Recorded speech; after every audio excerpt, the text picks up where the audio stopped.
All Ball TV. They scared, but I'm not. They don't like comentario. Y suscribe.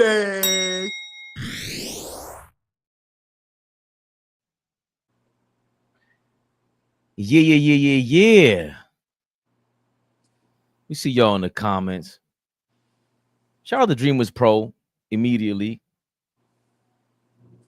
Yeah, that big shout out Dreamers Pro, man. That was ill, man. I'm being raw. I love his platform. I've been watching him for some years now. Just to watch him just keep elevating, keep growing. Like he's killing it so crazy, it don't even make no sense, bro. Like to be a one-man army, one-man wrecking crew like that. Listen, big shout out to him, big shout out to FYF Sports. But yeah, big shout out Dreamers Pro for the shout out, man. Much love always from All Ball TV, always. Yeah. I know all Dreamers got a partner. He started off with his partner, his story about where he's at, moved to Africa and all that, just being from New York. He was just, just people giving you real comments, feedback, because we always say, like, right now we got 26 people in the building. Yesterday, that shit was acting funny. He was stuck on 2. I'm looking like, yo, they shadow banning us because we got LeBron on the juice? Huh? That's LeBron problem, not mine. They said he's they're taking people's Instagram down for posting a picture of LeBron pregnant.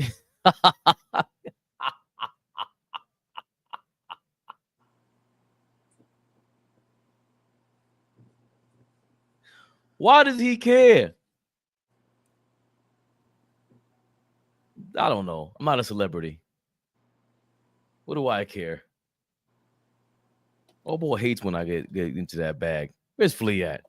Oh boy's non-controversial. Ball suckers.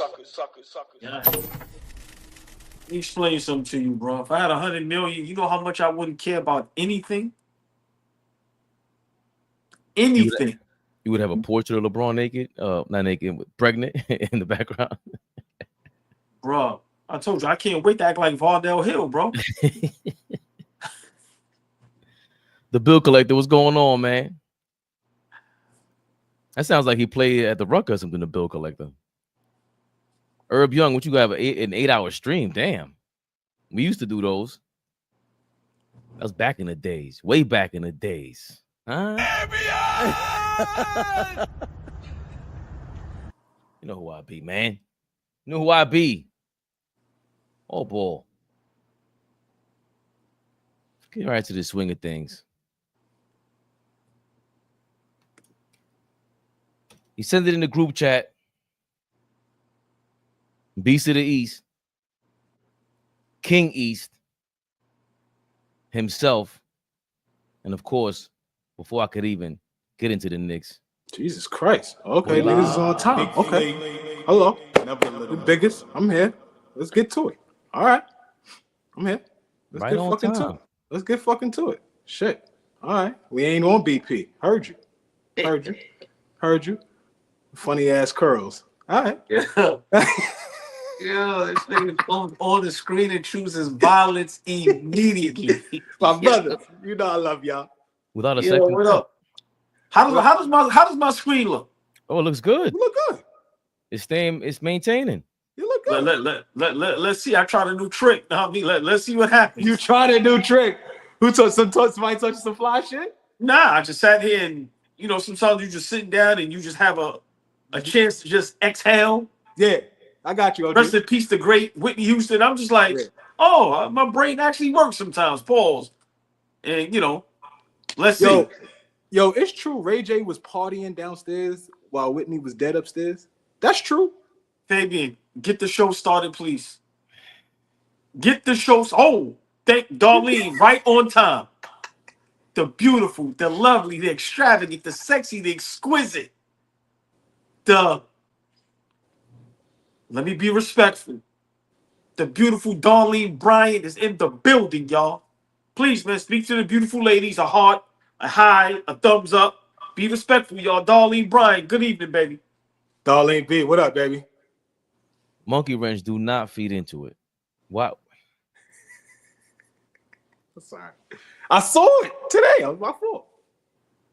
You happen to bring up Whitney Houston. Jog my memory. Yo, watch yourselves. Because I'm going to be honest. GOAT. Flee, monkey wrench, behave. I ain't got nothing bad to say. One of the best voices I ever heard. For sure. Oh, you talking about Whitney? I think man Ray J. Okay, Whitney. Nah, Whitney is. I almost disrespected Whitney's catalog when I said she ain't seeing Mariah as far as like if it was a verses. But then I went through her. I'm like, hold on. Whitney got like 4 or 5 joints that will get Mariah out. That's an easy victory. 5-0. I'm gonna say it here. Mariah Carey, one of the most overrated artists of all time. Now, the Christmas album, legendary. But get Mariah Carey the fuck out of here. No. She's a GOAT. No, she's a GOAT. No. But everybody need to slow down. Mariah's voice is top 3 for you. And I'm not asking. I'm telling you. Top 3 what? Her voice is top 3 for you. I'm not telling you. I'm not telling you. I'm not asking. I'm telling you. I don't even care about the voice. She got hits in 4 different decades, bro. Yo, hold on. Maybe 5. No. Hold on. You got Whitney. Yeah. You got Patty. Really? Keep going. I'm just asking. Keep going. On my own. What? What's my girl I listen to every morning? Something in the way you make me feel. Make me feel. Yeah. It's on Mariah's level. What? That's not Stephanie Mills. Stephanie Mills. Yeah. Hold on, Flea. Guys, say that and give it a straight face, Fabian, please. What'd he say? Stephanie Mills is on Mariah's level of singing. Y'all niggas is crazy, man. Listen, this is where I come in at. This is what OG matters. Don't disrespect that. Hold on. Tell you that right now. Saying that she's not touching Mariah Carey or Whitney is not disrespectful to her. This is how he does it. He thinks he's slick. This started off with Mariah as overrated. Then you mentioned another. You see how he does. You see how he play. Thinks he's slick. Overrated, then called her a goat. We're talking singing voice. Mariah Carey is good. She is not on those 3 people level. And then I didn't even name the real GOAT. Aretha Franklin. You see how that go, Flea? See how that go? I don't like being disrespectful. So I'm going to just let you do what you do. Okay. You said Patty and Aretha. I was like, Aretha is nostalgia. That's niggas like holding up. Like they good. Aretha's I'm just talking about the voice. No. Legendary. I'm just talking about the voice. Legendary. Just talking about voices. Legendary. Aretha did that shit without a studio. She took the mic and church music. She wasn't playing out there. You didn't even name your girl. I thought you would have named your girl, but maybe your girl she ain't got the voice you think. All right, because we think, you know who my GOAT is. Yeah, you ain't named your girl. Must have been an angel by my side. Wait, that brought me to you. She's not in this class. What? She's not in this class. No, right. That's why I didn't name her. Okay. Yeah, this is just voice. Just voice. No. Okay. Anita's my favorite, and I wouldn't put Auntie Anita with none of them. Right? And I love that's the one I was trying to think of the other day when we said Sade got like the GOAT run on the low. Anita Baker was one album done. I'm out. That Rapture album is like it's still playing on the radio. I love Anita. The gag gift. Remember I was talking about the gag gifts that a couple of my friends got me, and because I love Anita, they gave me like a refrigerator magnet, and you press the button, and depending on the time, it'll play a bunch of different Anita songs. Shit fire. That's one of my favorites. I love Anita. Yeah. So I'm looking at the shit right now. You just press the button, and it will play, whatever, any Anita song. She's straight Sunday music. If it's Sunday morning, just play her album. That's it. Anita Baker is one day of the week minimum. But Mariah's not overrated. You out of your damn mind, old boy. I think she got a hit in the 80s too. RP, sit this one out, RP. Respectfully. Sit this one out. What kangaroos you gonna mention? Sit this one out, RP. We love you. We You know going with that. Sit this one out, gangster. Go to hell. Oh, You know we gotta send him to hell at least once a day. Yeah, that's y'all beef. Listen, man. Flea, your man's over here trying to start some hysteria. King of the East? You heard that right. From New York? The Knicks? The very own. I said Knicks, you know what that means. Knicks rehab. Knicks rehab, y'all. Get your Knicks para up, man. Every time I jump on the screen, I got some Knicks para on. Get your Knicks para on. What you got on? A hat? What you got on? You correct. You 100% correct. Can't even argue that. I try to, But you see what you're doing. Yeah, you see what you're doing. The backgrounds. We're doing the right thing. OG, shorts, hat, hoodie. We're doing the right things. We are doing the right things, y'all. The ice cream belly. Yo, what is what's wrong with him? What's wrong with him, OG? That was that shit just bounced. It bounced. No, he bounced. He pulled his shorts up. No, I'm sorry. That was crazy, old boy. Wow. I'm sorry. I'm sorry. That was low. What you said, OG? That's diabolical. That's diabolical. That was a bit much, brother. That was a bit much. I'm sorry. I really hurt his feelings, Flea. Yeah, nah, that was a bit much, bro. I'm gonna sign off. I'll see you guys later. I'm proud.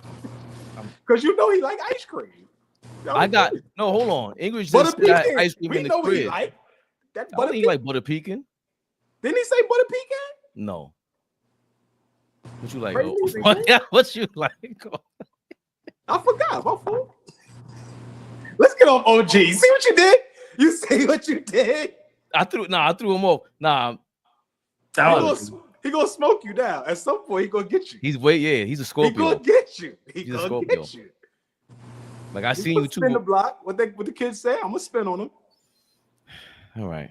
And nobody laughed too. Everybody in the comments is not laughing, so nobody's gonna laugh. Man, fuck y'all, man. I'm sorry, old boy.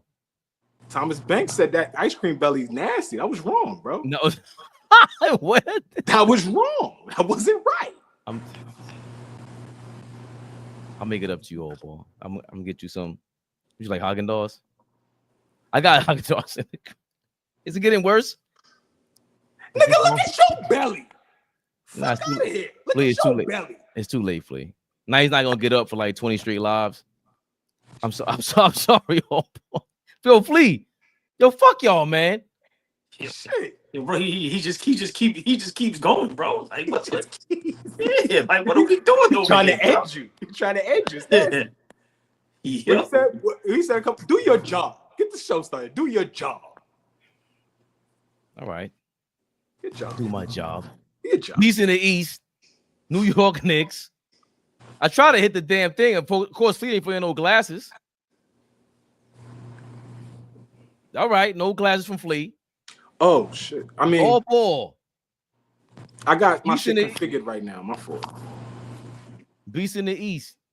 Reign in Spain. Jalen Brunson's the best player in the Eastern Conference. That's where we're going with this.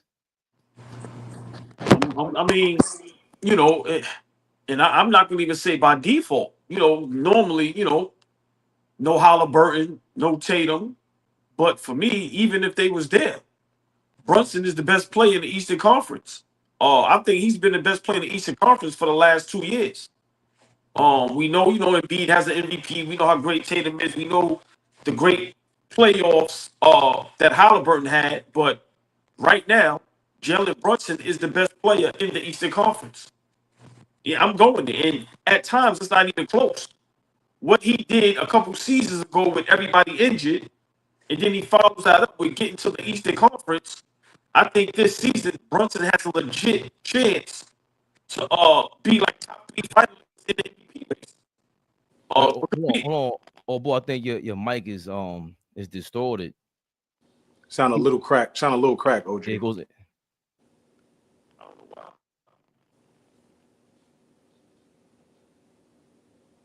You jump in and out. Probably gonna jump in. Yeah. Yeah. So I think he's going with Jalen Brunson, beast in the East, reign in Spain. Flea, Jalen Brunson, the best player in the East. Man, one of the best players, for sure. The best player in the Eastern Conference. It's hard to say there's a better player in the Eastern Conference besides Giannis for me. Right? It's hard to do that. Brunson. Yeah, it sounds bad. I don't know, but I can't even hear you. Turn the mic, shut his mic off, shut it back on. Hello? Keep going. Yeah. Yeah, now it's messed up. You can hear the feedback too. Yeah.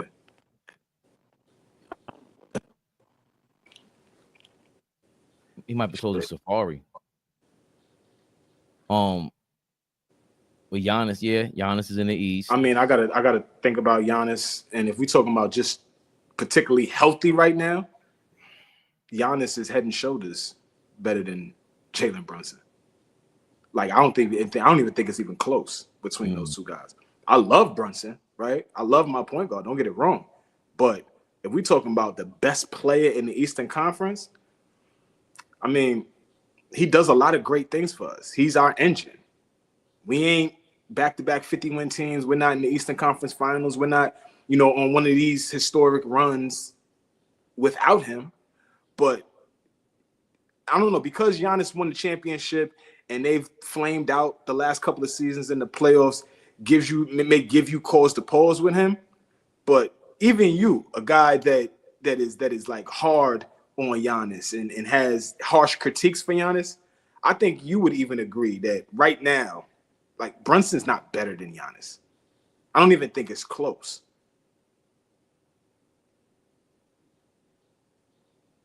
There's a gap, the defensive gap.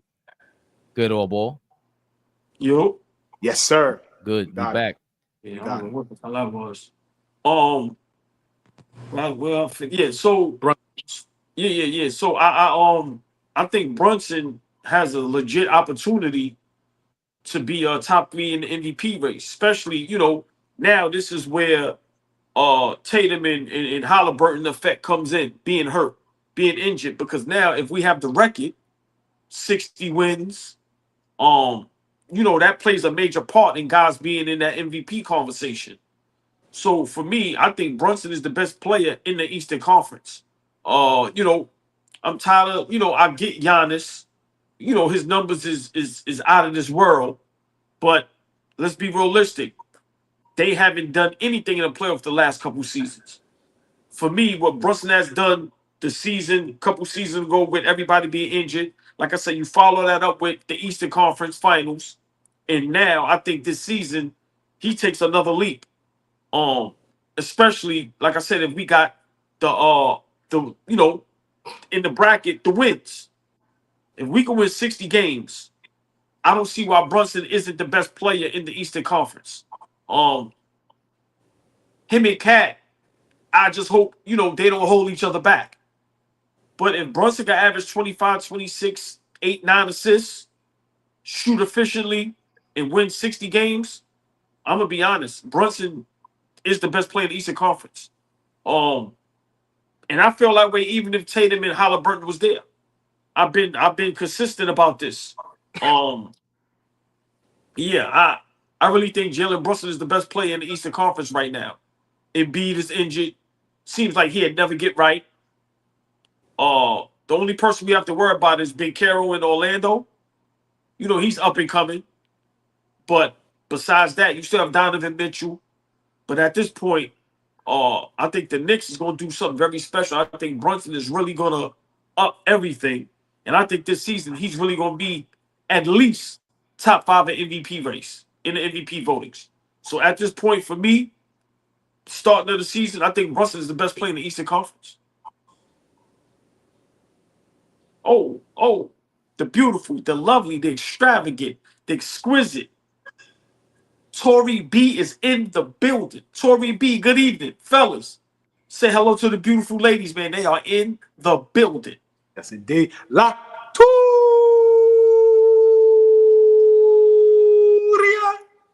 Tory B. Lee, you hinted at it. Is Brunson the best in the East, or you have somebody else in mind, or two? So I'm gonna answer that question like this because I want to have some back and forth dialogue with my OG. I didn't get to talk to him yesterday. We dived in on Labalco. He didn't get a chance to talk about Labalco. He missed that. I know he was pissed off at missing that, but I want to have a quick conversation with my OG. You know, he's been talking to us a lot about make the move, go get the guy, right? Don't be scared. Bust your gun. You back the shit out, bust. Pause if necessary. If we have the opportunity to go get Giannis and Brunson is a part of the deal, do you do it? No. So then okay. Hell no. Hell no. Now, if we're talking straight up, that's something to think about. But if we're talking Brunson being in the trade with someone else, hell no. Because we have an MVP candidate type player, just like Giannis is. We have a guy that gets us to the playoffs, that gets us to the Eastern Conference Finals, like Milwaukee has with Giannis. Hell no, I'm not doing that. Now, if we're talking straight up, you got to have the conversation. I still would be skeptical of doing it, but you have to have the conversation because just of who Giannis is, you can't turn your nose up to who Giannis is. Right. But if we're talking about Cat and Brunson or OG and Brunson, no, hell no. Okay. And that's why, I just wanted to start the conversation there because I wanted to see how serious you was about if Brunson is the best player in the Eastern Conference. Because if he is the best player in the Eastern Conference, then no, you don't do that deal. I think you're nuts. Like, I think you're insane, right? But that's me. I think Giannis is still insane about what? Insane about Jalen Brunson stopping any kind of potential deal for Giannis Antetokounmpo. For me, Brunson, nobody on the New York Knicks roster is going to stop a deal for Giannis. That's where I stand with that. If we had the opportunity to get him, there's not a guy on our roster that I'm going to be like, I don't know if now I'm not talking about gutting the roster. I'm not talking about a Brunson Cat OG deal. That's ridiculous. I'm not saying that. But what I am saying though is ain't nobody that they can call that they call right now and says, yo, the deal starts with Cat. The deal starts with Brunson. Or the deal starts with OG. There's nobody on the team right now that I'm hanging the phone up if they say the deal starts there. Not one person on this Knicks team, if we're talking about Giannis. And so that's why I'm trying to say that Giannis, to me, is the best player in the Eastern Conference. And I think it's by a mile right now. Do I love our point guard? I think he's amazing. We are not where we are without Brunson. But just in terms of just greatness and who's the better, who's going to affect winning on a night in, night out basis, I think Giannis still has it. It don't look good over the last few years that they haven't been able to get back to the championship. I mean, to the finals or win a championship or even make a deep playoff run. I get that. So there's cause to pause. I think when you jumped off, I said it. There's definitely cause to pause and things that you got to look at Giannis and say, yo, what's up, nigga? What's been going on the last 4 years? But if we talking about like just the best player, I still think it's Giannis. And then let's not even talk about when everybody's healthy. Jalen Brunson might be 5 or 6 when everybody's healthy. Am I bugging? Well, if Embiid is healthy, Tatum healthy, I got Brunson over Halliburton. I think that's not even a question for me. But everybody healthy, Brunson might be 4, 5, or 6. He ain't top 3. Well, I mean, we all have a right to our opinions, and to me, sure. even if he's 4, 5, 6, being at that height, being very limited defensively, not athletic, I think that's a great thing for a guy like that to be top 10 in the NBA as far as one of the best to ever do it. Oh, for sure. But I'm gonna be honest, Brunson affects the game just as much as Giannis on the offensive end. We've seen what Brunson is capable of doing offensively. he's nothing short of spectacular. And when he's on, he's unstoppable. We know the numbers. We ain't got to sit up here and preach about it. But for me, I think if there is a talk for Giannis, I think if the conversation starts with Brunson, then you hang the phone up. It's almost like with the Philadelphia 76ers. Allen Iverson, the effect he had on that city, on that team, that is what Brunson is doing. If you're calling to make a trade and they ask for that guy, no, we're not doing that. I think Brunson has proven it for the last couple seasons. Uh, the David and Goliath. You have all the Goliaths in the East. You have Embiid, you have Tatum, you have Giannis. These guys are 6'8", 6'9", 7 foot. You have Halliburton at a tall, a height advantage. And Brunson, every year, just seems to be right in the mix with those guys, putting up the numbers just like them, affecting the game on the offensive end just like them. And now he's having the Knicks to where we're talking about championship contention, Eastern Conference Finals, clutch player of the year, in MVP race, All NBA, starting at the All-Star. So for me, I'm being honest. I think Brunson at this point is untouchable and best player in the East. I get what you're saying, Flea, but for me, it's some new blood out there, and I think Brunson is the guy. Embiid had his time. Giannis had his time. I think now you have guys like Donovan Mitchell, Halliburton, and I think Brunson. I think right now those are the guys that's going to be the best in the East. I think these other guys, they ship has sailed as far as being the best in the Eastern Conference. Brunson is the guy. It's going to be interesting to see him with this will be a fourth season with the Knicks, right? Yeah, Carlisle, Kidd. 4. This ain't the third. Lost to Miami, lost to Indiana, lost to Indiana. I'm talking about playoffs. So, all right, so just the fourth. Correct. And we're starting a new season, new coach, new same city, and this is our coach speaking on what he expects or what he wants to do out there this season. Offensively, I think a lot of people know we did it in Sacramento. I like to play fast. And so we're going to try to play fast and make sure that the floor is spaced the right way. And then defensively, we want to have a sense of physicality without fouling.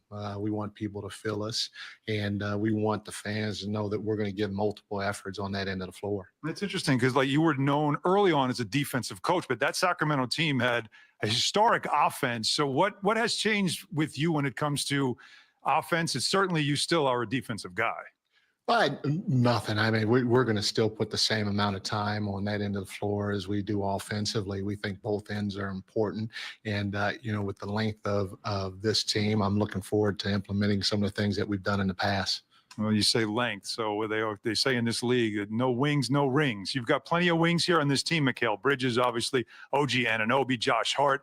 How do you plan on utilizing these wings? Well, first of all, because I want to give my man Leon a shout out. Leon, I'm giving you a shout out for making sure that we do have some length and we have wings. But, those guys, they're versatile. That's what I like about them. They all want to win. They all play hard. And with the versatility that they bring to the table, it's going to give us a lot of options on that end of the floor. Well, there you have it. He spoke a little bit to what he expects, but most importantly, just the spacing on the floor. Not sure if he had that with the Mavericks. They passed the ball around a lot. When Randall was here, first 2 years, it was similar until we got OG and they spread the floor. We looked amazing. And that's what he seems to want to implement. Not gonna lie, I hate the way he talks. I don't know if it's forced. I don't know if it's like the other day when we first heard him, boy, he sounded like Obama. Today he sounds like Al Roker to me. Like he just like it's like an impersonation. It doesn't sound like because I got to be real. If this is who Brunson got to listen to, Jason Kidd, he's a sneaky dude. When I hear Jason Kidd talk, he just comes off like he's not even saying what he wants to say. But I could tell he sounds like I feel like I'm wasting my time here at the press conference. But it looks like he gets along with his players well, and he knows how to speak to I've never heard nothing but respect about Jason Kidd. Same thing with Carlisle. I don't think Carlisle minces any words. They come off authentic to me. And, you know, Brunson does put on a performance too, obviously on the court, but, you know, with the press conference and with the roommates. It's going to be interesting to see how he can help catapult Jalen Brunson to a top 3 conversation of MVP. Because once you do that, then you could really be in a conversation with Giannis. Because Giannis is shoot in. He's penciled in every season as a top 2-3 MVP candidate. And Brunson isn't that. It feels like the right team has to be around him. Tyrese Halliburton, to me, is not like that's not a easy call between him and Brunson. It never was to me. Because Tyrese Halliburton, he doesn't have Cat and all these other guys around him over there in Indiana. They just started getting it together.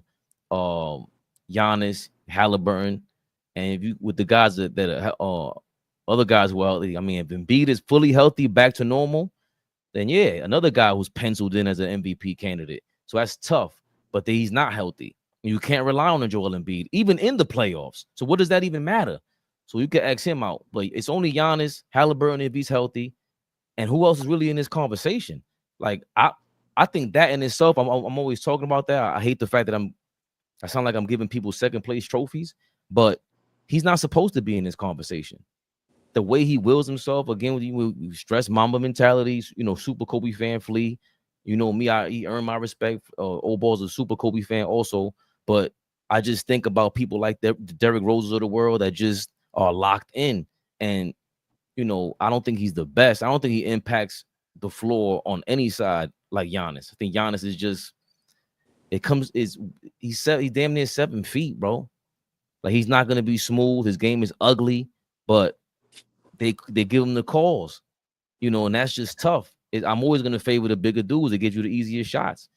Flea wasn't on when I said, I don't care if it was Michael Jordan that was in LA. You're going to be Shaq's sidekick. That's just how this thing goes, especially back then. So that it's a tough call. And I'm hoping that Mike Brown can implement something with this roster so that we do have Brunson and, you know, we hold him up high in the air. Like, yo, he's the best player in the Eastern Conference, bar none, including Giannis. But I just don't see that right now, boy. I mean, I hear both of y'all, but I watch guys like Isaiah Thomas. I watch guys like Stephen Curry currently, and I watch guys like Allen Iverson at that size dominate the NBA. AI was dominating the NBA when Shaq and Kobe was there.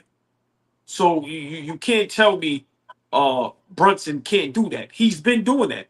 It doesn't take away from how great Giannis and these other guys are, but Brunson is having the same effect like them. Now, they may average a little bit more points, but let's be for real. A couple seasons ago, Brunson went from averaging 28 in the regular season to damn near 35 in the playoffs.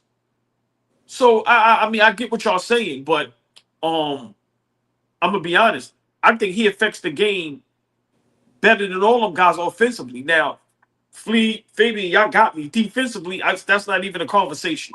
And maybe that's where y'all looking at it like slow down with Brunson because at that size, at that height, and like I said, just bad defensively, it's almost hard to put him in that category. We know AI in his heyday led the league in steals. He get in the passing lane, right? So I get that. Isaiah Thomas, tough, just hard nosed. So I get that. But for me, I'm going to be honest. What a lot of these players are doing, carrying their teams, Brunson is doing the same thing. And he's done it when they had a mediocre roster, when everybody was injured, and he's doing it when the roster is full. So for me, I get what y'all saying, but I get Embiid's numbers, but I'm going to say this. Embiid is way better defensively. Brunson is way better offensively than Giannis Antetokounmpo. For me, Flea, that conversation is not even close. Real quick, Flea, I think as you're saying that, that's a great point. Because once you bring up Isaiah Thomas and Steph Curry, that's like, okay, that's the 80s. Steph had last decade. Maybe it's this decade for our guy. But as you're talking, I'm like, yo, Giannis don't just get you easy baskets in the half court. Transition, he's a monster. The other guys you mentioned, AI, transition, monster. Steph Curry, he's pretty good. Transition. Isaiah Thomas, he can pass and score in transition. He was tough. And Brunson, I don't know. I haven't seen enough of the closing out on the defensive end, getting that turnover, get the ball to Brunson. That's an automatic bucket. He doesn't really get easy baskets. He can make it look easy sometimes with the footwork on in the half court, but that's where Giannis gets him. I'm getting 6 to 8 points a night at the free throw line and in transition easily, Flea.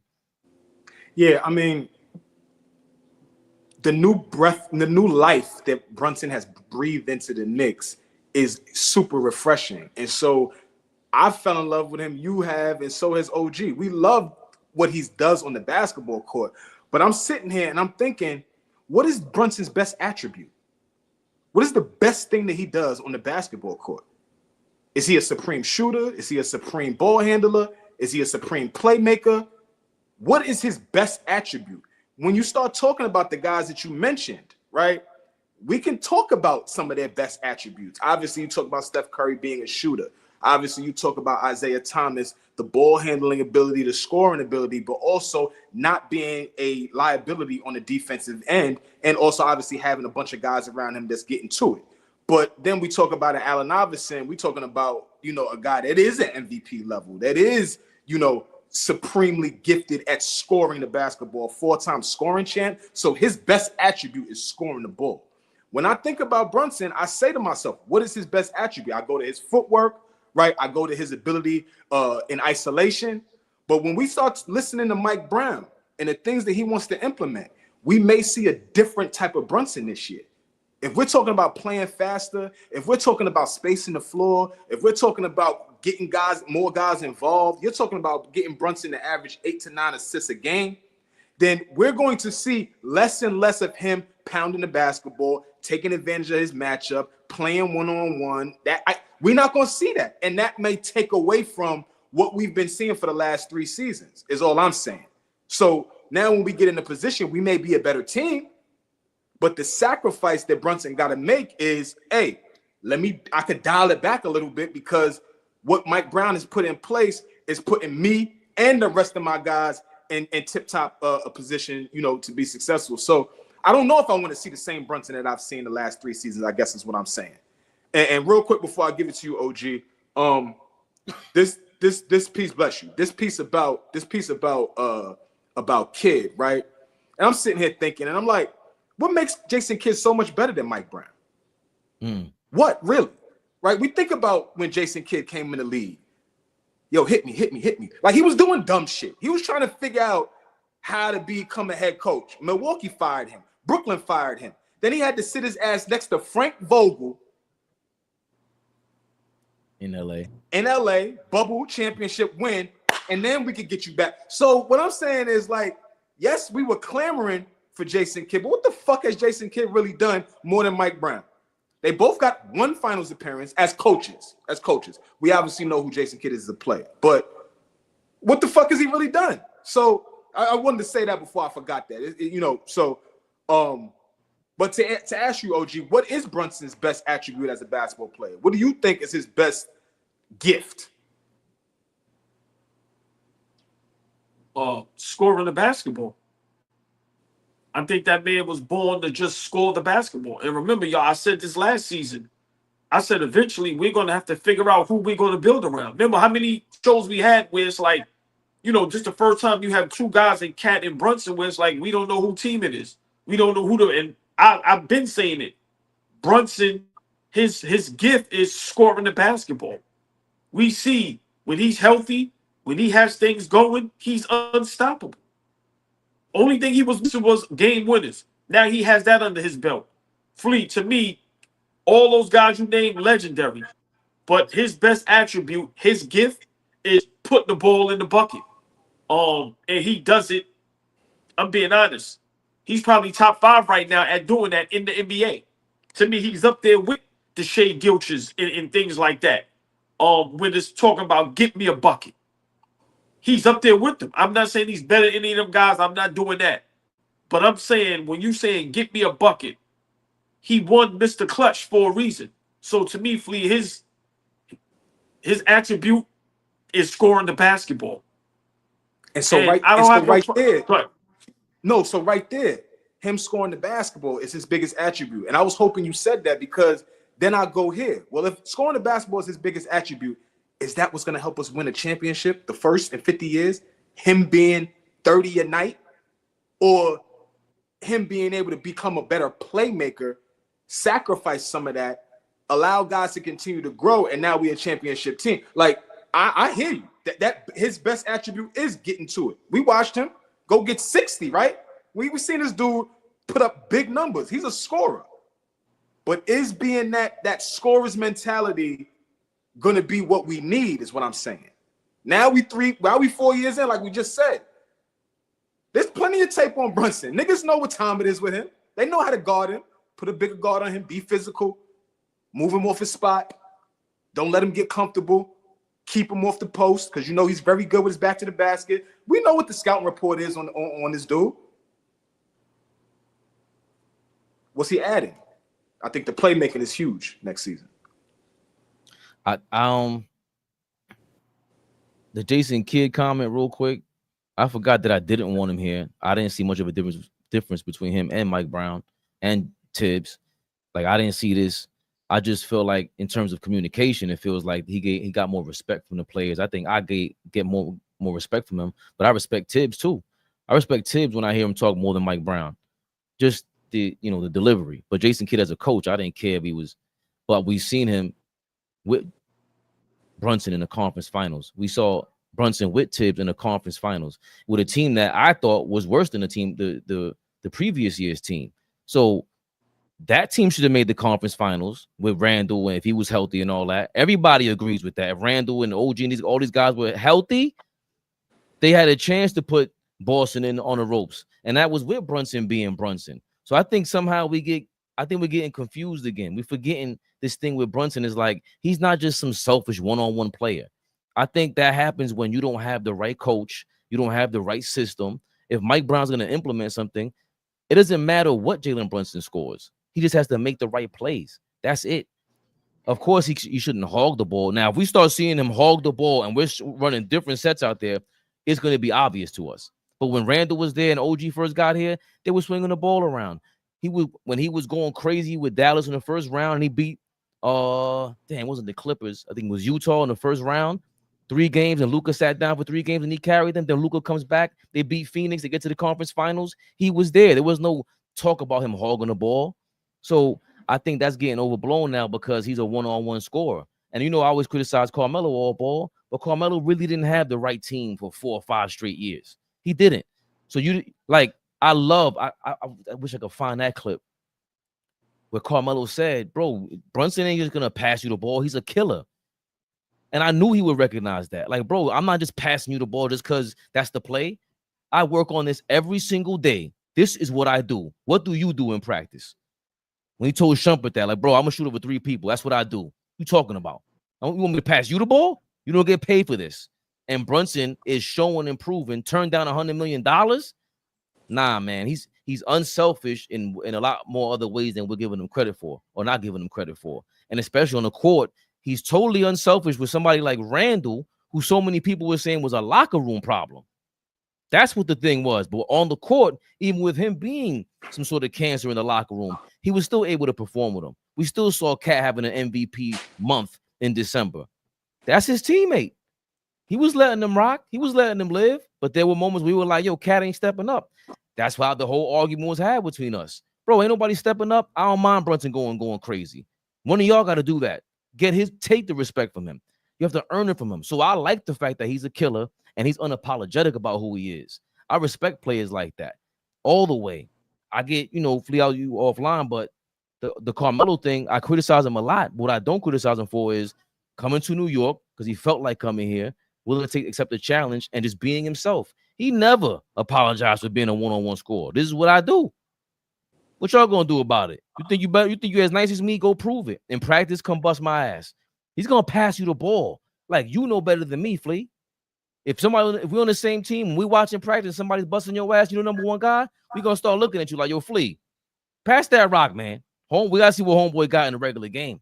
So, Cat, hopefully Mike Brown, really, if we can get Brunson going off ball or whatever the case may be, he still may average 30 because he might have better shots to take this time around with a better system around him. Yeah, I think. Go ahead, OG. I'm sorry. No.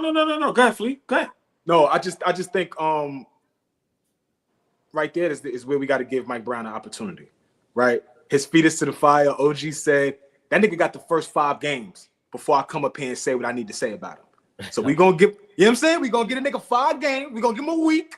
The first week, we gonna get that nigga a week and a half to see what he implements. Because to be honest with you, right? This type of coaching change, and I know everybody calls him black Tibbs and this and that, right? This type of coaching change, OG, Fabian, the first 60 seconds, the first quarter, the first half of the first preseason game, we should look like a completely different basketball team on the offensive end. We should be able to look at this team and be like, oh, okay, we're different. That's how this change should feel. It should not feel like, oh, okay, we're gonna wait till he starts implementing things. He's gonna put his shit in there.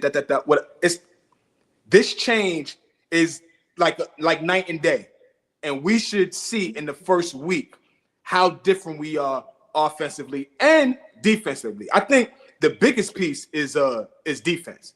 That's the biggest piece. I think we figured out, you know, at times during the season and during the playoffs how great we could be offensively. But defensively is where we need to see like a complete change. We need to see guys involved and active and ready to defend. That what game was that, y'all? Somebody remind me in the chat. Y'all may be able to remind me in the Indiana series where Brunson held his matchup to like 25% shooting. He actually played defense one night. Whatever that game was, somebody help me. I forget what game that was in the series. But that night, the next day, we came up here and all 3 of us were ranting and raving about how great Brunson was on the defensive end that night. I think we won that game too. That's what he has to be every night. Not sitting in the chair, being an all-NBA defender, but sitting, you know, being able to get stops, being able to, you know, not be hunted, right? They hunt this nigga. Oh, pick and roll, get the switch on Brunson and kill him. He can't be that anymore. And I hope Mike Brown, you know, puts together a defensive strategy that doesn't put him in that position anymore. Well, I mean, my last point, that's a great point, but like I told you, I said this, I think last season, you know, our guys that's supposed to be defensive stoppers, they dropped the ball. You know, I compare it to Steph Curry, not a great defender, but when you got Clay, Draymond, Iguodala, that's going to hide him and help him out. It's like almost having, you know, a great free safeties to hold you down.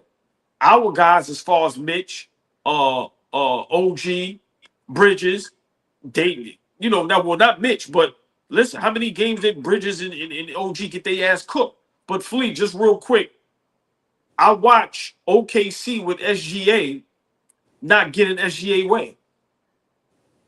The coach did not allow the team to get in SGA's way, and they were successful, and they hoisted the trophy. While Brunson still can't average 30, and guys get out the way and be some type of pecking order. Everybody it's enough ball pulls for it to go around. But Flea, I watch SGA not have to change his game offensively. Everybody still gets happy. Everybody still get their numbers. They still have some guys that was an all-star, and they hoist the trophy. So you're correct. Mike Brown has some great problems to figure out. He has to figure them out. OKC, I think, was top 3 in defense this year, y'all. So that was huge for them. Okay. I love. You are absolutely right. They got the fuck out the way and let. We were just talking offline, right? I sent you sent that. You saw that picture I sent, that graphic I sent in the chat about SGA and the season he had. Like everybody, you know, talk shit and like tries to act like he didn't have a great season. He had one of the best seasons we've ever seen in the NBA, right? And then you add that to all them dogs that they got on defense. Like I wasn't surprised that them niggas hoisted the trophy, but you're absolutely right. I think the biggest thing, the difference, and I give it to you, Fabian, the biggest difference, and it sounds so like elementary, but SGA is a big guard, man. He's a big guard that draws a lot of attention, right? Like how often, like I know they get it out of his hands, but when Brunson is in an isolation situation, how often does the double come from the weak side? How often does it come? They play that nigga straight up. Please. They blitz him to get the ball out his hands if it's up top. But when I'm talking about when he get in his bag and start breaking, they not sending help. Naismith, go guard him. Please, he draws just as much attention on the offensive end as SGA, bro. I'm sorry. I'm sorry, bro. When it comes to guys that draw attention on the offensive end, Brunson is up there with the best of them. I'm sorry, bro. I disagree with you when it comes to that. And before Fabian rocks, Flea, great point with the defense with OKC, but you got to remember, we supposed to have some good defenders also. Josh Hart, OG, Bridges, Mitch, Deuce on occasion. You get what I'm saying? Our guys didn't step up. Now, I'm not saying those guys are just as great defensively as OKC, but our guys dropped the ball. If our guys stepped up defensively just a tad bit, we would have been in the finals. So that's a great point. But we was expecting our guys to have all NBA type defensive years. We called them Wingstop. They got their ass fried. So if our guys step up defensively, then this is definitely a different conversation we'll be having. For sure. Oh, I gotta ban this user from our thing. I don't know why I keep letting them in. Stop with the bullshit, bro. Like, if you're gonna be in the comments, chill out, man. I ain't with all that shit. We love to have fun, but y'all be disrespecting each other and all that. I'm not with that. Cause ain't nobody face to face, man. It's all love, man. Nah, that ain't love. That's fucking stupid. No, I see what's going on, but yeah. But then you try to read the comments. You know what I'm saying? Sorry, y'all. I'm back. Do your job. We need a shirt. Oh shit. We need a shirt like that, OG. Do your job. Get him. Oh, so now I'm Jeffrey. Jeffrey's in shape. Jeffrey was not in shape. Jeffrey was in shape. Are you crazy? Jeffrey had 3 vests on, bro. He had the waist trainer before them shits was waist trainers. So what he say? This attracts dust like a magnet. Remember the episode? I quit. Yo, I quit. Come on, that's classic. I quit. Jeffrey got the crazy one line. He's like fishing RP. Definitely like fishing RP for sure. For sure. Listen, man. That's a dynamic duo, fishing RP. Here we go. Here we go. Please. You know, Bonchinchero. Bonchinchero. But of course, All Ball wasn't here for the dopamine special. He missed some bullshit, boy. I know he would have been in his bag. He got to get going, so I got to get whatever he says within the next couple of minutes. Yes, sir. Let's get to it. Because Kyrie's online dropping bombs. I hope you don't flag us for that, YouTube. Sporting Big page. Kyrie. I'm sorry, I ain't seen a sporting page in a while. Big shout out to sporting page. Shout out sporting page, man. One of the only 3 people I talk to on Twitter consistently. I don't know y'all. I don't want want to Ryan too. Go ahead. Is it showing? Yeah, y'all see it. The 7-11 duo of me and KD will never be topped. Kyrie Irving on him and KD on the Nets. Wow. 11 duo of me and KD will never be topped in terms of just being on the court with somebody that special, right? So let me get that disclaimer out. All right. Let me get that disclaimer. I play with a lot of great players, but playing with KD, that was OD. All right. He's one of the best of all time. I don't know. I like Kyrie in his bag. Sometimes I'm sorry. I like my nigga in his bag. Fuck it. Fuck it. I like my son in his bag. Oh, bullshit. Where's Scotty and Mike at? Oh, boy. Shaq and Kobe. Let me be quiet. OG, go talk to us, OG. What you got for us, man? I didn't even read it that way yesterday, but of course, you threw the curveball. It's like, yo, hold on. I didn't even peep that. Best all time, nothing. Me and KD is OD. That's OD. Won a championship with LeBron. Go ahead, OG. Go ahead, OG. I mean, at this point, get the phones and the laptops out these niggas' hands, man. Like, I said it 2 years ago. Everybody laughed at me. None of these athletes need podcasts, bro. Y'all don't need the money. Get out the way, my nigga. Like, get everything out of their hands. So for me, I'm not even gonna go with, greatest duos, right? Because that conversation, I'm being honest. Y'all named some great guys, but let's really think about the Splash Brothers in their prime. They was a whirlwind in the NBA, right? Like, we ain't even got to go to Magic, Kareem, and Mike and Scotty. Like, we ain't even got to do that, right? I love, like, Bird and McHale was a duo, right? Like, but let's talk about the Splash Brothers. You can even go as current as LeBron and D Wade, right? So for me, I'm just trying to figure out, I don't know how Kyrie's gonna try to spin this, but that's a shot at LeBron. That's a clear shot. Flea, let's be realistic. I win a championship with you. I'm not disagreeing with you. No. I'm just saying. No, I'm just saying. I win a championship with you. We know, from the outside looking at, people said there was a little rift there. What's the purpose of saying that? Like I said, because he said I played with a lot of great players. You heard him, right? I played with a lot of great players. But hold on, you played with another great teammate in Luka Doncic. Y'all was in the finals together. But so for me, if I'm Luka, is that a shot at Luka? Or is that a shot at LeBron? Because for me, to praise KD at this point with you and him in Brooklyn, that shit was a mess. Think about this. Y'all go to the Brooklyn Nets. Y'all convinced each other, which is one of the dumbest moves ever. Y'all picked Brooklyn instead of the Knicks. Red flag 1. Y'all tried to be cool. It didn't work. Then you traded James Harden for Ben Simmons. That may go down as the worst trade in NBA history, looking at what Ben Simmons done turned into. Then y'all created a big three that might be the most laughable, worst big three of all time. Kyrie Irving, Kevin Durant, and Ben Simmons. That Brooklyn Nets thing was a mess. Kyrie's trying to break it down. And listen, Flea, I hate Kyrie behind the mic, bro. I love it. I hate it. I know why, but I love it. No. Because to me, it doesn't make sense.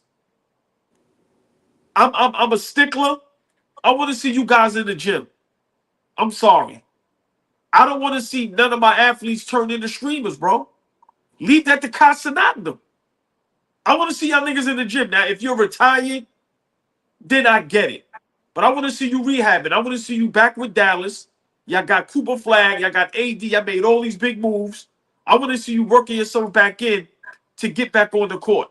I'm going to be honest, Flea. I'm not a fan of none of these niggas behind the mic. None, literally. And I've been saying this for years, so it ain't, I'm just saying it now. But him and KD on the court together, is that legendary? Yes. But y'all not even top 10 legendary because you didn't do anything. Y'all ain't get to the finals. Y'all ain't get to the conference finals. Y'all ain't do none of that. None of that. So for me, that was a direct shot at LeBron James or Luka Doncic. Because those are the great. You played with Jason Tatum. That was a debacle in Boston. So for me, I don't know where he's going with that. I don't know what was the reason for that. But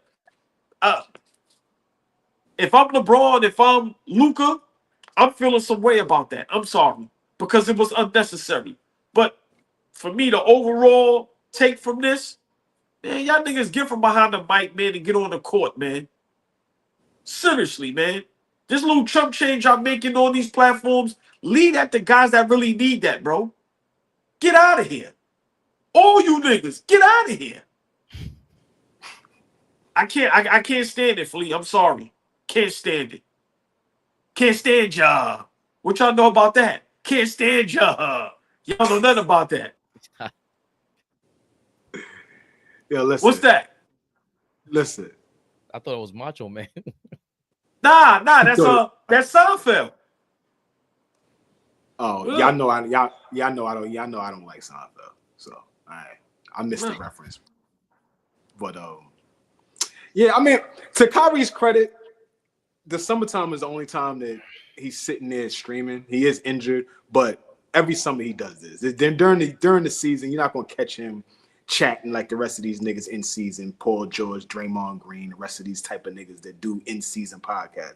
You ain't gonna catch him doing that. But for me, like I told y'all the other day, I like getting a behind the scenes look at some of the stuff that we speculate on and let the talking heads tell us what's going on. I don't want to have Stephen A. Smith tell me what's going on between him, Kyrie Irving, and KD, because he don't know shit.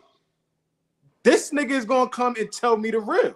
He gonna tell me, yeah, KD the one that told Steve Nash we gonna be our coach. I ain't had shit to do with that.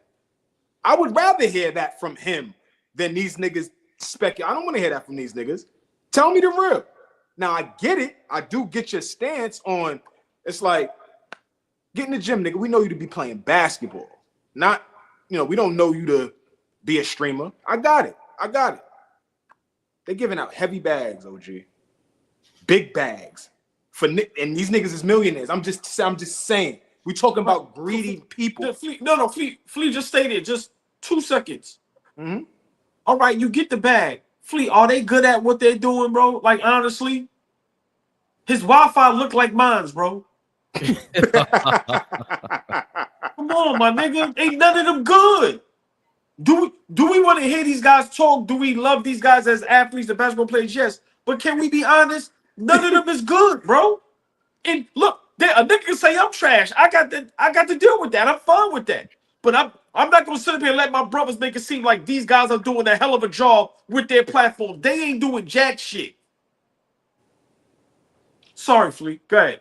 Nah, I'm just saying. I like a glimpse into some of these athletes' minds and what they're thinking about and hearing it from the horse's mouth, as opposed, again, I don't like the third party shit. I could care less about Shams telling me something that a nigga I don't want to hear it from the horse's mouth. So that part of it I do like. But the piece of, I play with KD, it's OD. Like, all you niggas play with each other.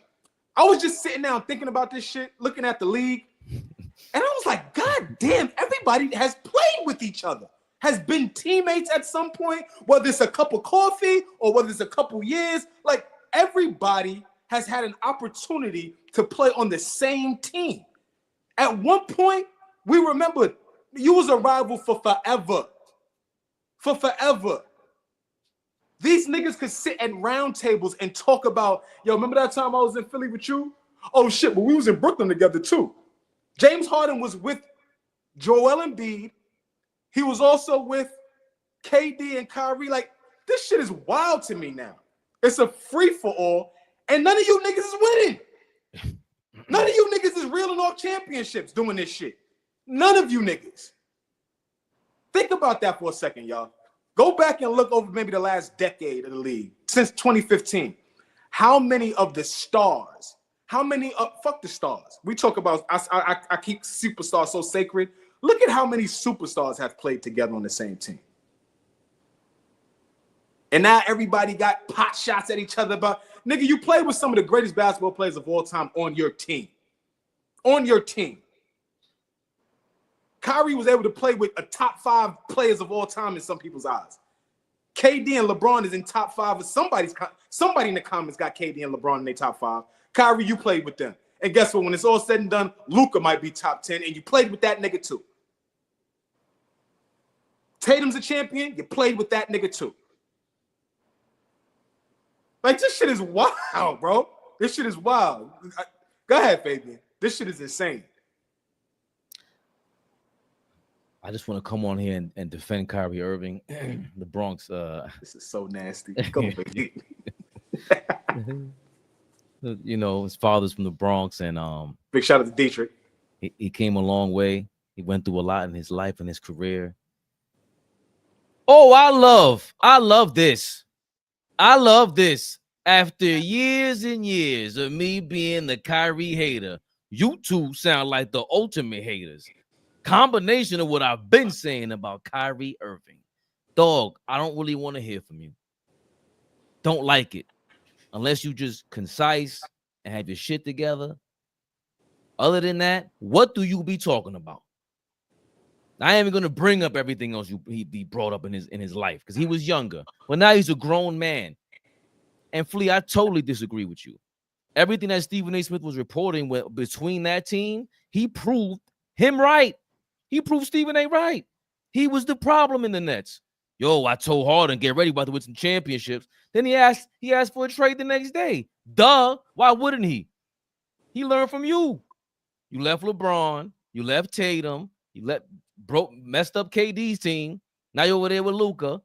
We're talking about top 5 players for how long? For the last 10, 12 years of his life? And all he got is one chip to show for it. What was all that about? He loses a lot of credibility when y'all talk about the basketball players who played basketball no more than the people that didn't play basketball. It's like, oh, I love this now. Please keep talking. Please keep talking. That's what I say. Pick up the microphone. You keep proving us right. That's all. You don't have to play in the NBA. You're a fan just like us. You watch the game, you love the game. Stop trying to be a gatekeeper about something that you can't gatekeep. Bro, we all got a phone. What is he talking about? Me and KD, the top 2 tandems of all time? That's the shit he's saying at 35 years old, Flea? Are you kidding me? Total lack of self-awareness. That's mad disrespectful to LeBron. That's mad. What would your career look like if you didn't play with LeBron? No, how Fabian about that? Finish. No, hold on. Fabian Finish. I forgot another duo. They're not better than Curry and KD. That made 3 NBA finals in a row. That combination they would have had a 3-peat. Then what type of conversations do we get? They go 3 in a row. We don't even want to hear about from Kyrie Irving. Keep it real. I haven't heard that most skilled player talking in a long time. That ship sailed a long time ago. Shit, 4 in a row, really. 16. If they win 16, if they don't lose that 3-1 lead, that's 4, right? 16, 17, 18, and 19. They went to 4 straight. They went to 4 straight finals. 5. 15. Well, it might have been. No, it wasn't 6. 15, 4 out of 6, right? 15, 16, 17, 18, 19, skip 20 and 21, and they back in 22. Right, yep. Right. So, yeah. So I don't mind. I think they're all a couple of good guys that can speak the game no matter what your experience is. If you love whatever it is that you do, I don't care what you're talking about. If you love fish, I just got fish in my career. If you love fish, the real fish in real life, like real fish that swim in your fish tank, not fish in the comments. If you love fish too, you can follow him and then see dissect his comments, and you'll get a good gauge on what the hell when he's funny, when he's not funny, what comments you like, what comments you don't like. To me, they're trying to make it so exclusive about basketball. Yo, dog, all boys say it all the time, bro. You ain't cure cancer. You ain't do none of that shit. Knock it off, bro. All that high horse business, he keeps trying to act like, bro, we already got you as some of the most elite talent we've ever seen in our life. Cool, bro. But stop trying to belittle people. I don't care what side of the fence you on with that. That kind of arrogance I've never liked. KD be doing it too. And now, to me, for you to say all that now, that shit in Brooklyn looks like it was all your fault. All your fault. He said they didn't. Atkinson. Oh boy, he said Atkinson didn't want me. The team didn't want me. All they wanted was KD. So basically, KD did you a favor. He did you a favor, and you still said, "Man, fuck it." He doesn't look good doing this. And my last point with all this: KD, LeBron, Kyrie, all these superstars. We were flaming Kawhi last week about this, but they don't have accountability. They totally lack it. The reason why you can't be looked at as greater because you don't hold yourself accountable. We trying to hold you accountable, and you look at it like it's a problem. Like you're the only ones in history that we've ever tried to hold accountable. No, we did it with the greatest. That's what it is. That's what it is. That's the thing with the Kyrie thing that him streaming and all that. I love it now because again, like I've been saying, you just exposing everything I've been thought about y'all. And I like you, but it's hard to really listen to you. It's hard to take you seriously. You ain't sitting there with anybody challenging you. Who's challenging you with these thoughts? Draymond's the only one who will sit down and that's why I gotta give Gilbert Arenas his props. He'll sit there and let his man flame him. Them guys will sit there and curse each other out. So Kyrie's not doing that. He's not doing that. So this to me is just, I don't say it's embarrassing, but like, what was the point of that shit? And he still threw shots at Steve Nash. He still found time to shoot shots at Steve Nash, a rookie coach. He wasn't good. Neither was the Nets, the entire Nets tenure between him and KD. And most of the reason why is because of him. How did you allow Steve Nash? How did you give him a chance? Like you talked about it, Flea. You always bring this up. Y'all keep talking tips. Y'all go play ball. And you sound nuts right now because when they hit a stride, we just finished talking about this the other day. But, okay, you have amnesia now. You said it yourself. They were insane when they hit a stride. When Harden, Kyrie, and KD hit a stride, very short, but when they hit a stride, them niggas, it was a movie out there. It was they were a tough team to beat. A 1,000,000%, but now we're talking about things that you can't control, which is your health. So when they were all healthy, it was time to play. But that's not what we talk about when we say persevering. While we respect Brunson, we asked that last segment. We respect Brunson because he perseveres. He shows up every day. You could rely on Jalen Brunson. Kyrie Irving was not to be relied upon, bro. That's just a fact. He couldn't rely on him in Boston. He dipped on Cleveland.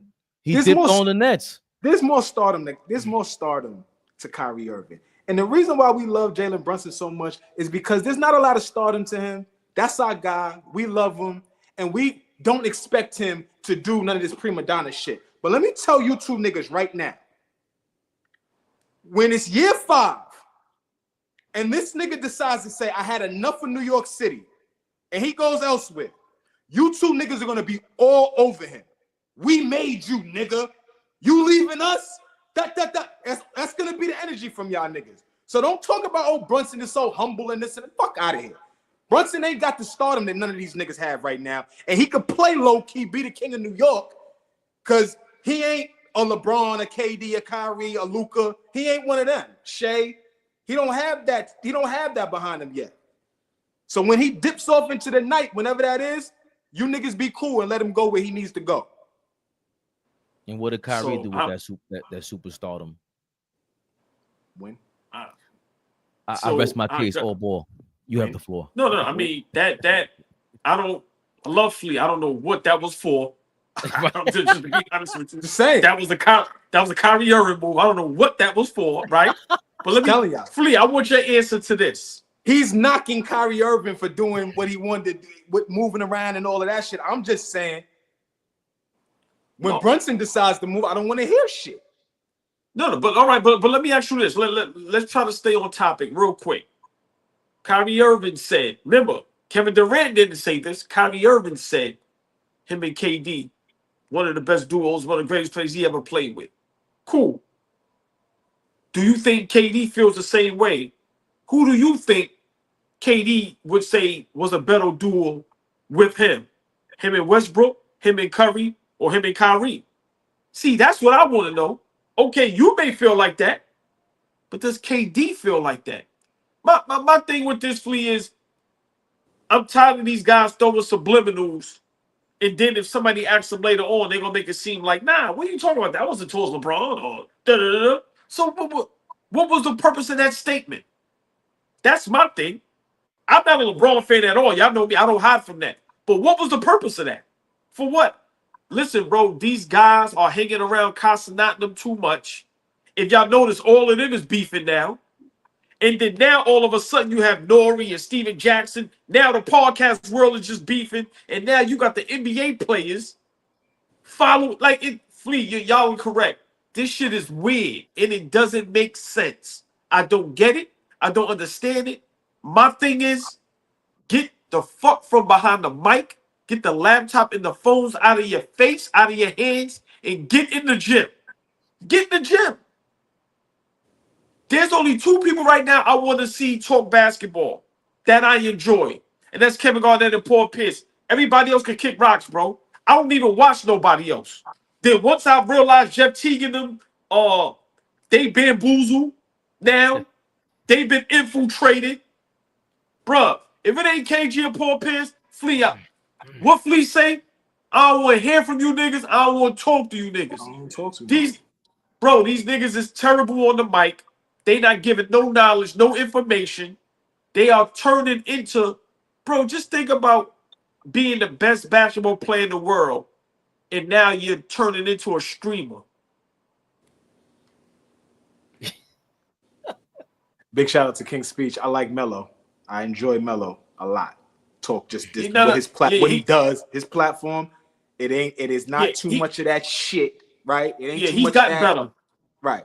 I enjoy that. And it ain't. So let me get out a shout out, because Fabian always brings that up. I like Melo platform now as well, but also because it's informal at times. Like I said, these guys is just, bro, if I want to watch streaming, I'm watching iShow speeding them.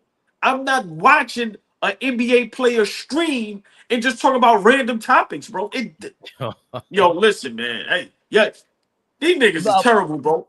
But I wouldn't mind it if it was somebody that we want to watch with that. Kyrie, Flea, you absolutely right.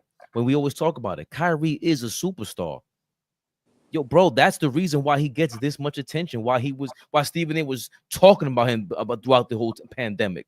But he's not a superstar because of what he's saying. He never has been. These other guys, I'm trying to think who is like Draymond's the only one that I could think of that currently can do a podcast and keep it interesting. Paul George shit is cool, but depends on who's on the show. But Draymond is gonna sit there and might argue with you. He might flame you if it's good with Arenas and all of them. That's the only guy. Anybody else, I don't know who can go. Who's the Barkley of it? That's why they're saying Draymond could be the next Barkley of this era, because Barkley was the guy. We the best. We the best. Young Padawan. Let me tell you, we the best. We the best on the mic, on TV. We the best niggas you hear talking basketball. We the best. Young Padawan. Fuck type of name is that? Who named you? Your mama named you that? Padawan? Hit that like button, y'all. Fuck is that? I'm that one. I'm that one. Anybody else in the comments will tell you I'm that one.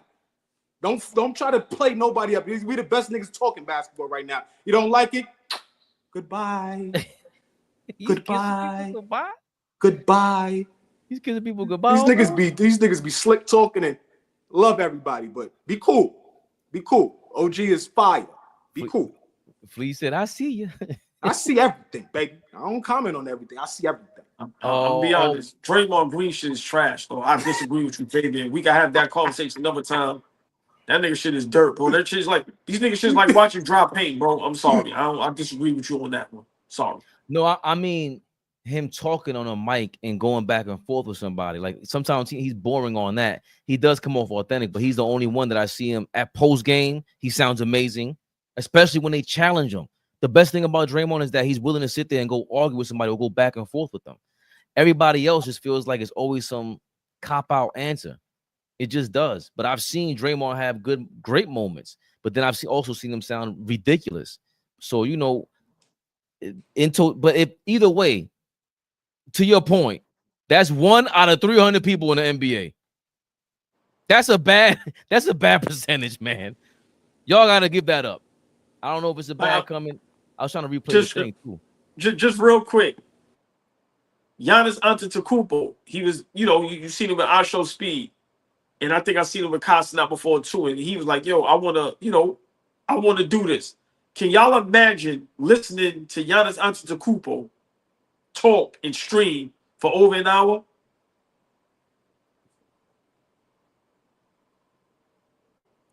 Fuck no. No. Come on, bro. No.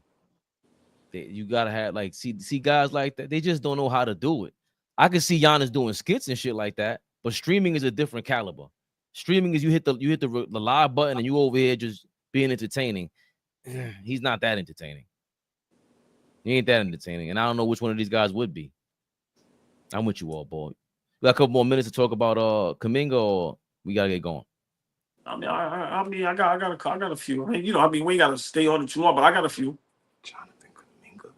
Okay. Oh, real quick before we go there, my brothers, who was the first to say Mind the Game was going to be trash? You.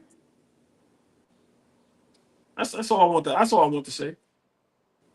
Flea, that point something percent. Who agreed with you though and said it was trash? You said it first, but who agreed with you and said it was trash? Do you watch it? Do I watch it? Yeah. Me. You asking me? I Yes don't want or to no? answer first. You asking me? Do I watch it? Flea, when you open up your phone and Yes. you go to YouTube, Yes. do you go to Mind the Game or does it come up on your algorithm? Which one? Neither. It'll come up on my timeline. Fuck out of here. It'll come up on my timeline. He always want me different. Flea, that shit trash. Stop it. Stop it. Grown niggas up there drinking glasses. That shit is garbage. Glasses of wine. Be an adult. Glasses of wine. You mean? That shit is a cold pile of garbage, Flea. Y'all niggas ain't never sat and watched the whole episode. How we know it's trash? First of all, I was watching with JJ Redick and I broke it down cleanly. We don't need LeBron on there. JJ does that shit by himself already. I mean, I love JJ Dolo anyway, so I mean. Exactly. We don't need LeBron on there. Ron don't need to be in that space. He None doesn't need of them do. Exactly. He don't need to be in the talking space. Flea, none of them do. He don't need to be in that space. And his barbershop show is garbage. Big garbage. Why? What makes Because they all just glaze. They all just glaze each other. Bro, that's all everybody do. Flea, it's a barbershop. No pushback. That's how we talking the barbershop. Oh man, get off my lawn. Look at these two niggas. Get Flea, off my lawn. Your grass just got cut. We will. The kids won't step on the lawn, old niggas. Sorry. Get the ball off these niggas' lawn, y'all. Yo, the most belligerent dude on the screen is sitting here talking about an old man on the lawn. Get out of here, Flea. You would not talk. You do not talk like that in the barbershop.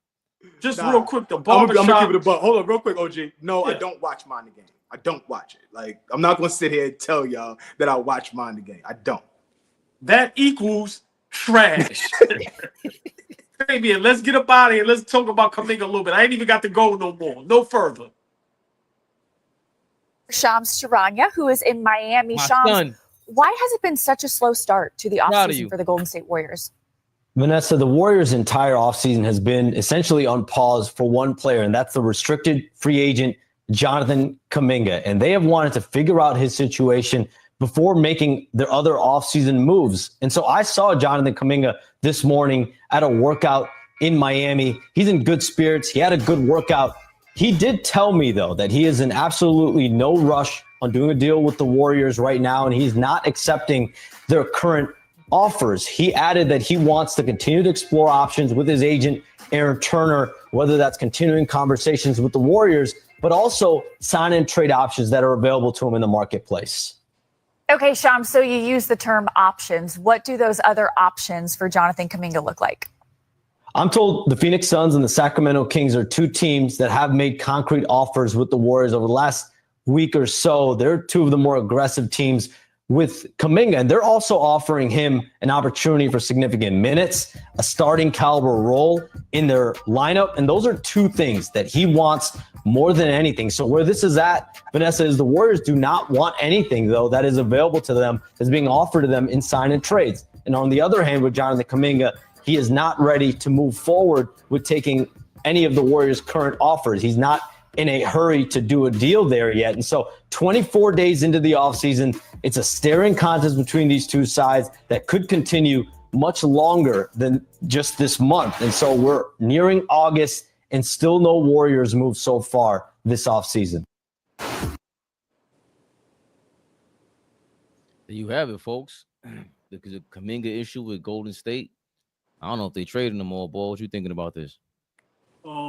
It's sad. There's been an issue.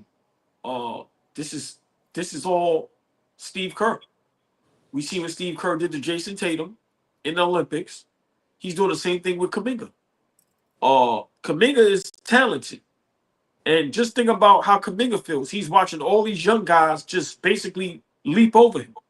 From Big Carroll to Cade Cunningham. I'm not saying he has their skill, but he had high praise. People really, thought Kaminga was going to turn into something. And you have a guy like Steve Kerr who, for some reason, either doesn't like him, doesn't know how to coach him, or doesn't just know how to utilize him. But you can't tell me Kaminga is not an NBA player. But this is sad. They need to just let that man go.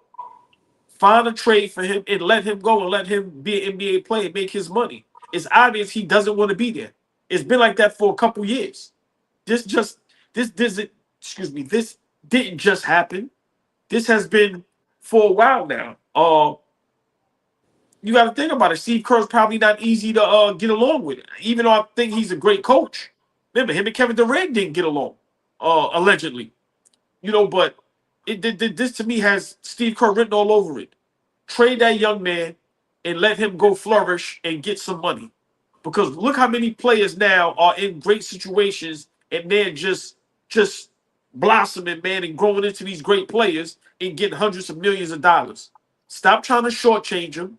Y'all took him and he didn't amount to whatever y'all thought it was. He is a little injury prone, but listen, bro, he's probably saying, yo, I don't want to be here. Let me go. And they're trying to offer him some bullshit. I think this is Steve Kerr, man. I think at times Steve Kerr overutilizes his power sometimes. He looks like one of those type of guys. And like I said, when he did the Jason Tatum, to me, this is a Kerr problem.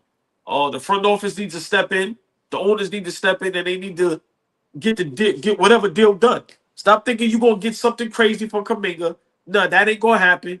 Get what you can get and move on, especially if you still have Curry and Jimmy Butler, Draymond Green, and you think, you're a couple pieces away from, contending again. Get what you can get from Kaminga and let him go. But this is a personal problem, and I think it all Steve Kerr's behind it. What you thinking, Flea? I'm gonna be brief. I'm not really invested in Jonathan Kaminga because I don't think he's very good. Like, I think he's an okay player. Flea, real quick. He is overplaying his hand. I do think he thinks he's better than what he is, though. Yeah, I'm just not understanding why in year 4, we're here and you're behaving as you are Apollo or a Cade or Ant Edwards. Like, I don't think he's in that class. I think he's a good player. It's something that Steve Kerr has issues with, when he sees a guy that doesn't fit what he's trying to do, he's not going to play you, or he's going to go the opposite direction. But for this to be a story is a little weird to me, because I just don't think that Kaminga is somebody that you put him on any other 29 teams in the NBA. I don't think he's moving the needle for any of them. I don't think you put him on Miami, he helps them become a playoff team. I don't think you bring him into, let's say he becomes a Knick. Let's talk about us for a second. Let's say he becomes a Knick. 1, does he play? 2, where does he play? 3, does he help us win? Those are the 3 questions that I'm asking about Kaminga wherever he goes. Can I ask y'all a question? Is Kaminga better than Obi Toppin? No, not right now. For me, no. Obi has found a role. Obi is maximizing his role. Talent-wise, maybe that's a conversation. But I know what I saw Obi do throughout the playoffs, throughout this season. I think Kaminga thinks he's better, but give me Obi. My point is, and I'll let Fabian cook, my point is I think he's better than Obi. He just isn't in the right situation, the right system. And look what Obi was going through with New York. Remember, at times I said Obi can't even play the game. But as you see, you get with a better coach or right coach or right situation, and then you're able to flourish. So I think that's the problem with Kaminga. I think he is overplaying his hand, but at the same time, you put him somewhere where they running and gunning, and that offense is flowing with how athletic he is, and if he can stay healthy, Flea, I'm being honest, I think he can be better than Obi Toppin. I think we haven't seen him as nothing, like you said, his style that fits his a system that fits his style, and an open court style with the Pacers. I mean, who wouldn't flourish on Indiana? I just didn't even think of that team. I'm thinking of the Spurs. They want to get rid of Fox. 3-team trade like that. I'm pretty sure they're looking for a big man. They could go after, I don't even know who now. I think all the big guys got taken up. But I don't know what to think of them because we barely see them. And confidence is a lot with these guys. All I'm hearing these NBA players, like look at Michael Beasley now with just I've always thought, a lot of this is self-inflicted, but it's also some people, that's a hard thing to handle at 19, 20 years old. Everybody's not going to be Michael Jordan, have Nike, have two parents, have a team around you to help you and polish your whole career path. Everyone doesn't have that. I don't know if Kaminga has that. We think is Golden State that it should be picture perfect for him. And the way Draymond talks about him is like he got to stay in there, young fella. And the way he's talking about, I don't know how patient is Draymond. I mean, he knocked out his teammate. Like, we don't know how intimidated you could be with your other teammates. And then with Steph Curry, I don't know if he's really there to, help you, like to really be there for you. He got his own ecosystem that he's running. Like there's a lot of independent gears and parts to Golden State. They got rid of Klay Thompson. He was his own entity. And Jimmy Butler, his own entity. I don't know how Kaminga is really going to flourish there, especially with the way Steve Kerr talks about it too. He doesn't sound like he wants Kaminga there. If I'm being real, like for you, Flea, to say that, like if he doesn't fit my system, then that's how Steve Kerr coaches. So you're not going to make any sort of adjustments if he was that talented. Because to your point, Old Boy, the fact that we don't know you're better than Obi Toppin, that means we haven't even seen you adjust to whatever the coach is trying to implement, and then the coach is not implementing something for you. So how are you going to figure that out? And Flea, like you said, I don't want to spend too much time on this, but these are topics that I think can turn into something great. That's why I love us and I love our platform, because we can go somewhere different. Let's not act like there aren't coaches that ramrod players. Like let you know what I mean? It'd be something personal. Guys don't like each other. So maybe him and Kerr got something personal going, because let's be honest, the kid is talented. I'm not saying he's SGA talent. I'm not going that far, but the kid is talented. I think this is something personal, and Steve Kerr is fucking him over. That's how I really feel. He's doing him dirty. Let's not act like we've never seen this before, where a coach doesn't like a player and he's going to purposely do you dirty. I think that's what's really going on. But it being twofold that Kaminga thinks he's somebody that he's not, right? Okay. They've had several role players come through that organization and just be a part of winning, right? Why? If they see him, let me ask y'all this: if he's a likable guy and somebody that is coachable, right, and that we can mold into a player. If Steve Kerr saw him and drafted him, and he walks through and they have Steph Curry, Klay Thompson, Draymond Green, why doesn't anybody see, damn, maybe he could be Iggy? Maybe. They don't feel like that. Sean Livingston was huge for them. Barbosa, huge for them. Harrison Barnes, huge for them. I'm naming guys that knew what their role was and flourished in their role to help this team win. Guys Klay Thompson was out of there, frees up minutes. Like they were freeing up minutes for him. And I just don't think he's a selfless enough player to play in the system that they looking to play in. You got to be able to pass the ball. You got to be able to move without the ball. You got to be able to give up a good shot to get a great shot. Is he that type of nigga? I don't think he's that type of nigga, and he don't fall into what Kerr is trying to do. I'll end it with this. My favorite parts of like when the Joe Budden podcast, when that shit is streaming through my Twitter, my favorite thing when they talk about is the music business and business in general. My favorite part of what Gilbert Arenas, when they start talking, is about the business of the NBA. And when they talk about how Golden State is only benching Kaminga because he's a whatever kind of draft pick he is, and if you give him more minutes, then you got to offer him more money. And they said the same thing about Dante DiVincenzo when he was here. That's what Gilbert Arenas was banking his money on. Bro, he's scoring way too much to go back to the bench. He's looking for more money. He doesn't want to go to the bench. So this can also be totally intentional by Golden State to not want to pay him, and Kaminga just being frustrated with something that he may have been promised. You know what I'm saying? Like, I was about to say that too. They might have promised him something, and now look, it's good, but I was just thinking of that. I agree with Monkey Wrench. Why the fuck? Jonathan Kaminga better than Cam Reddish? I think so. Okay. Yeah. I mean, especially scoring. He can get inside the paint. I think he scores better than Cam Reddish. I don't know about defense, like defensively, and And another podcast I gotta give a shout out to is the All the Smoke podcast, bro. Their guests are amazing. They just had Gary Sheffield on there. That shit is amazing. As soon as I saw the name, I listened to it on the entire thing on the way home. The way he broke that down, he went to all these different teams. You know, he's known for being tough. When we went to Atlanta, they promised him something. Or when he went to LA, they promised him a deal. And when they sat down, they changed up on him. He was like, yo, that ain't what we talked about. So these ins and outs of the business, we don't really know. But we do know that there's people have to go through whatever it is. And Kaminga got to get over all that. Bro, get a jump shot. You got to figure something out to get on that court. You're clearly talented, but I think Flea's ultimate point is, bro, if you ain't getting over the hump, because Flea hates blaming the coach.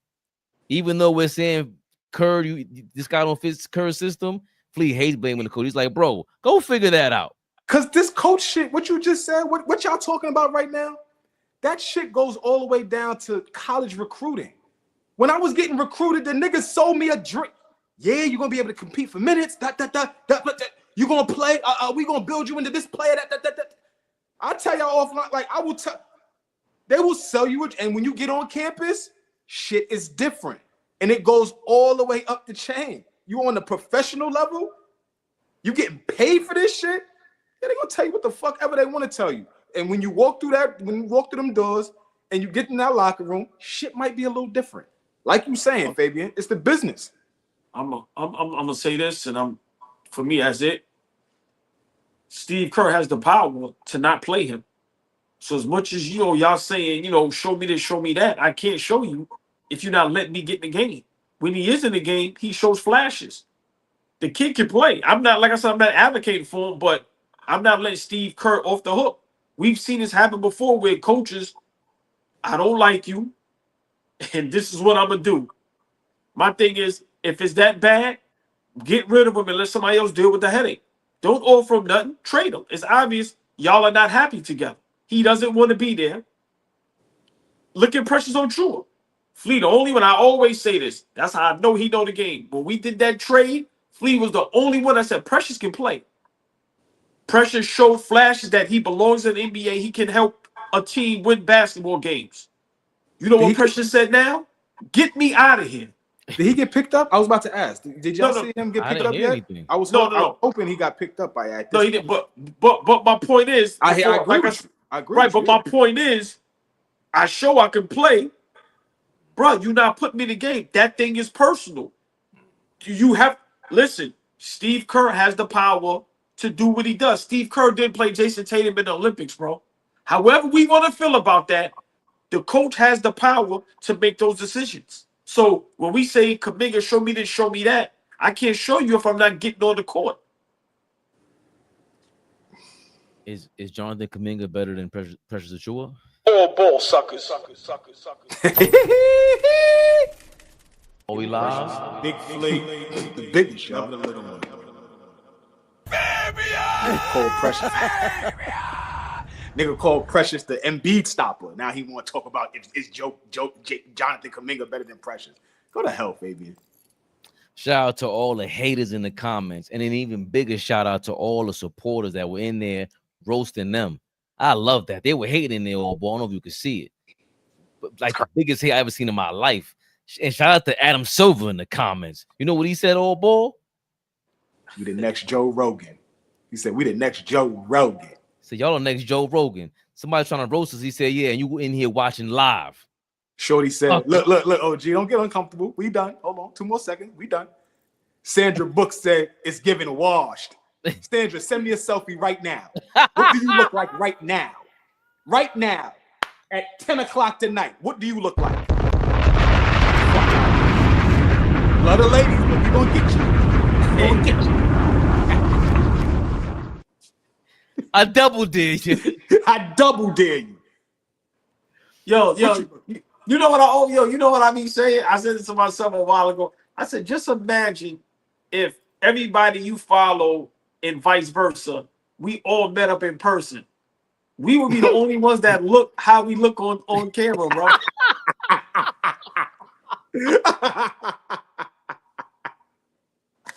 And Fish, Right. But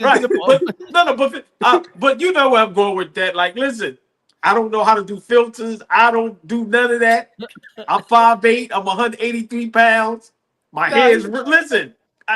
But I guarantee your fly always has to just imagine if 1,000 of us met, bro. You'll be looking like you and so and so. Talking like that. I see the filters in your Abby on a YouTube Abby. Who you hollering at a YouTube Abby? Get us out of here, man. Out of here. What y'all talking about? We doing Fridays all ball? We gotta talk offline about that. We gotta talk about that. Come on, what's up? Weekends is crazy. FYF in the building. What's Cap Lamar? Now you jump in here out of nowhere. Courtney B. Lamar, that was funny yesterday, though. The nigga fish stupid. Courtney B. Vance is funny. That's funny. Yo, they called Flea Dreamers bro yesterday. They called me Dreamers bro. That was Wow. But we leave with this. The nigga was talking about your belly today. The nigga said you look pink yesterday. Get us out of here. Get us out of here, Fabian. Nigga said listen, you know how bad I feel? I'm deleting that off the thing too. Why would you repeat that? You fucking asshole. I don't know what's going on. I don't know what's going on today, but hey, man, brother, like, that nigga's terrible. Now I'll be real, Flea, but you just brought it back up. So don't like, oh my God. Bro, the show was over. My fault. It was on me. I'm sorry. Cold world, man. Hold on. I gotta hit the that was the womp of the night. Thank you, Flea. But now you took the crown. Yo, more than likely 8 p.m. Monday night. This weekend we might pop up. Check out our shorts. Holla at us. Hit the description, man. The links in the description. Or you see the links in the comments. allball-tv.com. Subscribe to All Ball TV on YouTube. We on Instagram. We on Twitter. We everywhere. Thank you, guys. Said Flea snitching. Yes, he is, Tory B. Yes, he is. We OG the GOAT. The GOAT. All Ball TV. They scared, but I'm not. They don't like comentario. Y suscribe.